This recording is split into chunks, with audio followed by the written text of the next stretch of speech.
दिल्ली की एक तंग गली में रहने वाला एक रिक्शा चालक जो रोज सुबह 4 बजे उठता था, सिर्फ इसीलिए ताकि उसकी बेटी का वो सपना पूरा हो सके जो उसकी औकात से बहुत बड़ा था।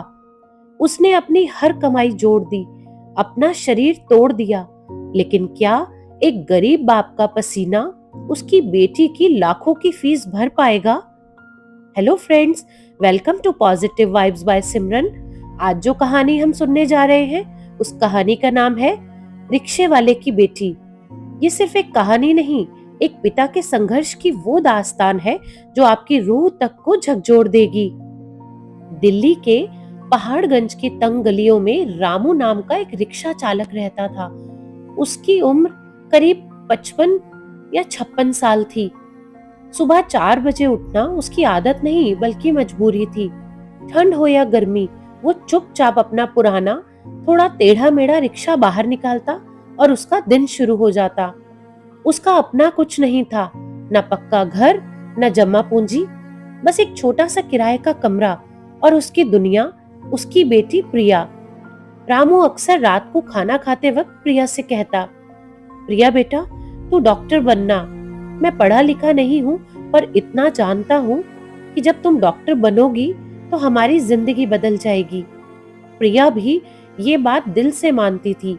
वो पढ़ाई में बहुत तेज थी और उसने नीट की तैयारी के लिए पास की एक सस्ती कोचिंग ज्वाइन कर ली। फीस ज्यादा नहीं थी, लेकिन रामू के लिए वही फीस बहुत थी, करीब 40-45 हजार। उसने धीरे धीरे जो बचाया वो सब कुछ प्रिया की पढ़ाई पर लगा दिया। समय बीता और प्रिया का एग्जाम हुआ। प्रिया ने क्वालिफाई तो कर लिया, लेकिन सरकारी कॉलेज में सीट नहीं मिली। अब सामने था प्राइवेट कॉलेज, जिसकी फीस सुनकर ही रामू के पैरों तले जमीन खिसक गई। पहले साल की करीब 15 से 18 लाख रुपए फीस। उस रात कमरे में पहली बार सन्नाटा था। प्रिया बोली, पापा, आप रहने दीजिए, मैं बीएससी कर लूंगी, आप इतना कर्ज मत लीजिएगा। रामू कुछ देर चुप रहा, फिर धीरे से बोला, बेटा, हम अपना सपना क्यों छोटा करें? कोशिश तो हम पूरी करेंगे, बाकी ऊपर वाला देखेगा। कुछ ही दिनों में उसने अपने गांव में अपने पिता की जमीन बेच दी, जो आखिरी सहारा थी। उससे उसे करीब 5 से 6 लाख रुपए मिले और बाकी पैसों के लिए उसने मोहल्ले के एक साहूकार से उधार लिया, लगभग 10 से 11 लाख, वो भी भारी ब्याज पर। साहूकार ने साफ कहा था कि अगर समय पर पैसे नहीं दिए तो रिक्शा भी जाएगा, घर भी जाएगा और इज्जत भी। लेकिन उस वक्त रामू के लिए सिर्फ एक चीज मायने रखती थी, वो थी प्रिया का एडमिशन। फिर शुरू हुआ असली संघर्ष। रामू अब पहले से ज्यादा मेहनत करने लगा। सुबह 4 बजे से रात को 10 या 11 बजे तक वो रिक्शा चलाता। कभी भी खाना टाइम पर नहीं खाता था, कभी कभी तो पानी भी पीना भूल जाता था। धीरे धीरे उसकी कमर झुकने लगी, पैरों में सूजन आने लगी, लेकिन उसने कभी शिकायत नहीं की। और उधर प्रिया भी चुप नहीं बैठी। कॉलेज के बाद शाम को कुछ बच्चों को ट्यूशन पढ़ाने लगी।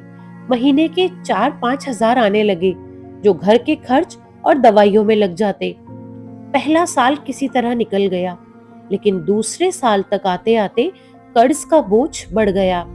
ब्याज हर महीने बढ़ता जा रहा था। एक दिन रिक्शा चलाते चलाते रामू अचानक सड़क किनारे बैठ गया। उसकी सांस बहुत तेज चल रही थी।